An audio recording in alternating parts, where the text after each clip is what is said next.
On this day, February 4th, 1787, Daniel Shays and other disgruntled and unpaid war veterans from the American Revolution broke out in revolt against the U.S. government. This revolt was quickly put down, but it showed the weaknesses of the Articles of Confederation and the need for framing a new system, which the founders quickly did, selecting George Washington as their president 2 years later on this day in 1789, when the Electoral College elected him unanimously. Preferring to be a gentleman farmer, which yes included owning slaves, Washington had always risen to the occasion for his country. Serving as the commander of the Revolutionary forces during the Revolutionary War, he then served as the nation's first president for 2 terms.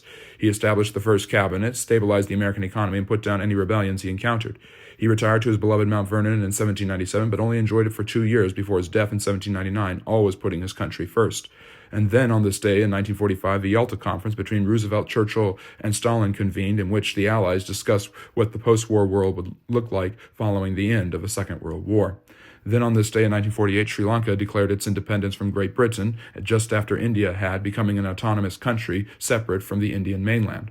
Then on this day in 2003, Montenegro and Serbia were created as Yugoslavia officially dissolved. And finally on this day in 2004, Mark Zuckerberg became one of the early social media tycoons as he established Facebook, which has become the biggest social media platform in the world and made Zuckerberg a huge, huge influential billionaire.